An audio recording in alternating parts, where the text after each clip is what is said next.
Assalomu alaykum, men Ruqiya Turdush. Bugun biz fikr erkinligi, matbuot erkinligi to'g'risida qisqacha analiz olib boramiz. Chunki o'tgan bir ikki hafta ichida Amerika bilan Xitoy o'rtasida shu matbuot erkinligi to'g'risida jiddiy bir urush bo'lib o'tdi.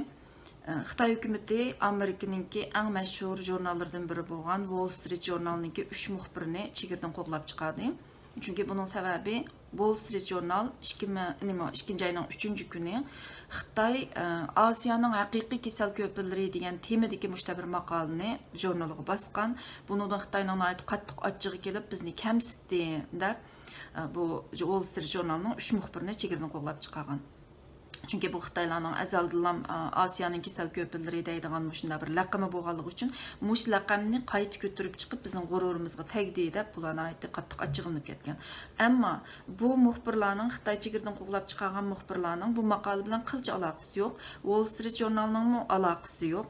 Chunki obzor deganni shu yozgan kim yozsa bo'ladi gazetga yozgan odamning o'ziga vakillik qildi obzordagi fikr. Bu bir obzor ekan, bir professor yozgan. Şuna Wall Street Journal'ның başlığı Matt Murray'mi biz Xitoy kechirim so'ranglar bizdan degan vaqtda yo'q biz kechirim so'ramaymiz, nima deb kechirim so'raydik.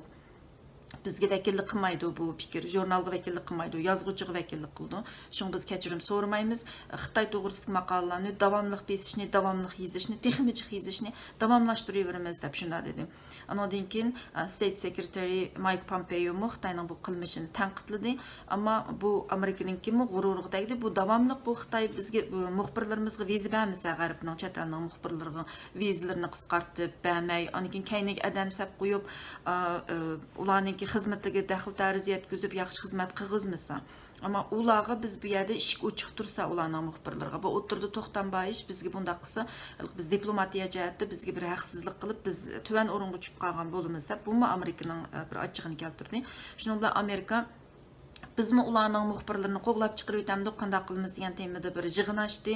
O'tgan hafta bu yig'inda qattiq bir talash tortish bo'lib ketdi. Yig'inda biz cho'qim bularning muxbirlarini qo'g'lab chiqaramiz dedi ba'zilari desa, lekin bu yo'q, bu Amerikaningki qimmat ko'z qarishiga, qonuniga to'g'ri kelmaydi dedi. Chunki Amerika dunyoda erkinlikni eng jiq targ'ib qiladigan davlat, fikr erkinligiga eng ko'p ahamiyat beradigan davlat. Bu Amerikaningki qimmat qarishi, agar Xitoyning muxbirlarini qo'g'lab chiqarsa, bu bir fikr erkinligini hurmat qilmaganlik bo'lib qoladi. Ya'ni Xitoy bilan o'xshash tushgan bo'lib qoladi.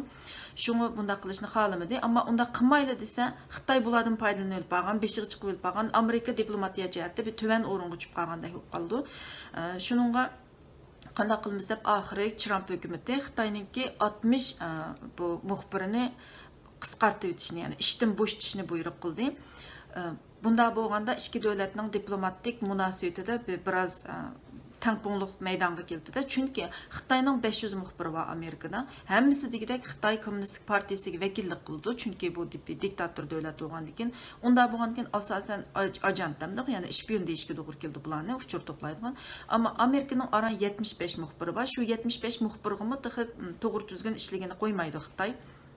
Shunda bo'lganligi uchun unda bo'lsa dedi Trump hukumati biz ular bilan o'xshash o'ringa tushib fikr erkinligiga hurmat qilmagan shaklda muxbirlarni qo'g'lab chiqolmaymiz, ammo biz ularning 60 adimini ishdan bo'shatamiz, ya'ni 40% adimini ishdan bo'shatamiz. 3-ayning 13-gacha bular chegirdan chiqasi bo'ldi. Bu ishdan bo'shatilganlar cho'qim Xitoy citizeni bo'lish kerak, boshqa millat bo'lsa bo'shatmaymiz deb boshladi dedi. Demak, bu yerda ya'ni bir psixologiya jihatda, diplomatik jihatda bir tangpungliqni maydonga keltirdi-da, sen manda qilsang, men ishni qilmayman deb qarab tursa, u vaqtda Xitoy ustunlikni egallagan bo'ldi. Amerika ham fikr erkinligiga hurmat qildi, muxbirlarni qo'g'lab chiqarmadi. Ammo Xitoyning muxbirlari yana u yerda ishlayvergan bo'ldi, lekin adimini qisqartib Xitoyningki mushta bara qisqartimiz dedi. 60 ni qisqartib Xitoy bilan ya'ni bir bu diplomatik munosabatdagi bir tangpung shaklni birga bir degan narsani maydonga keltirgan bo'ldi. Bu birinchi. İkinci, Xitoy qo'g'lab chiqargan bu muxbirlarning 3 yilisi Uyg'ur masalasini, Sharq Turkiston masalasini, lager masalasini mushlarni o'ttirg'i ko'tarib chiqib eng ko'p maqola yozgan muxbirlar. Endi Amerikaning mush Wall Street Journalmi Uyg'ur masalasi to'g'risida eng jiq maqolalarni bosibdi. Unda bo'lgan eng muhim uchurlarni o'ttirg'i chiqdi.